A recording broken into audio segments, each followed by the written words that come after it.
Perfect. All righty. So that's the aerial view right there of the stadium. So that looks super nice. But again, that warning that these things are definitely subject to change. And all righty. So let's scroll on down here, and you'll see another shot. That's the shot that I showed you guys originally with the promenade. And so they're going to have this area called Champions Quarter, which is going to be walkable, retail-rich district. So I've been to the Battery. I don't know if you've ever been to the Battery in Atlanta. It is awesome. Ballpark Village in St. Louis is awesome. You get these areas here, and they're so cool, so much fun to go to before and after the games. And folks go there. I went in like October one year when the Cardinals were in the postseason and just walked around Ballpark Village. I mean, it was just so much fun. So absolutely, that is a good thing. Now, economically, people will tell you it's just redistribution of the funds, right? If a family of four was going to go to the Riverwalk in Tampa to have dinner and they decide to go to the game, well, they're not doing both. So people say there really is no economic benefit to that or to building stadiums, and that cities shouldn't do it. And since I'm speaking about that, I agree. Teams should pay for it themselves. I don't know what the split is here. Teams generally take a portion of it, but there is no hard and fast rule on that. So if you scroll down to the map, you can actually see that the street that's going to be like Utah Street at Camden Yards is called the Row. See how it goes right through there? That is really cool. There's that Champions Quarters area. Hillsborough College on the bottom left, number 2, is going to get their little piece of the action, where they're going to do a little sports science and a little health and things like that.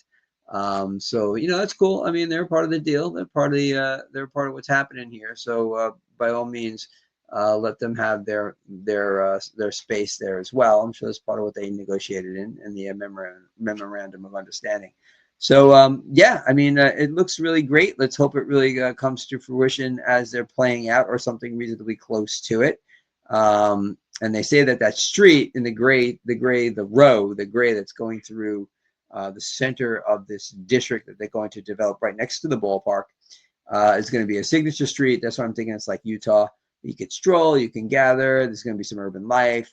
It's going to be distinctly Tampa Bay.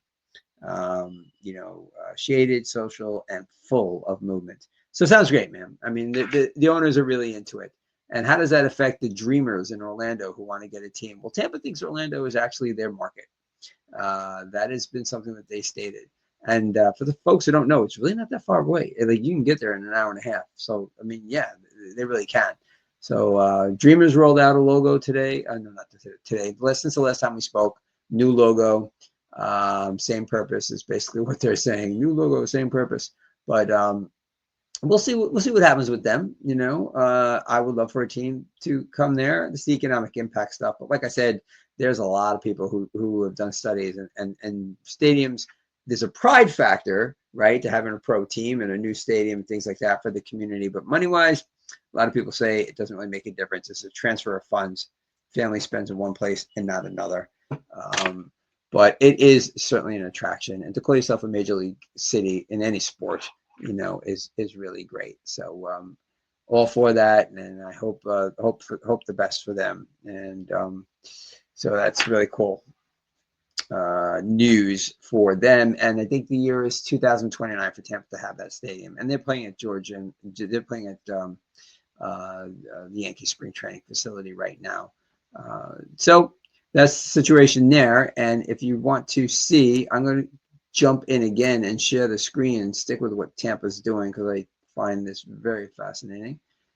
So let's go into Google Maps right here, and we'll give you a look-see at where all this stuff is. So if you're a Yankee fan, you will see right there. Let me bring it down a little bit underneath where it says hotels. Right there, that's George Steinbrenner Field, right? And then the campus where the Rays Park is going to be, bottom left over there. See how it just lit up? Hillsborough College, Dale Mabry campus, right in that area. See right above there, there's an open field, grass. I don't know if they're knocking down buildings at this point to put up the stadium. They utilize that. Actually looks like water over there, but you can always do landfill, I guess, at least for the promenade part, right? So you can see that, you can see if you're walking it, I got it. Let's get it on the walk. It's a 1-minute walk. So if you're walking it, you can see that right there. It's super easy to get from the from where the spring training facility is to where the stadium's going to be. So it really is right across the street.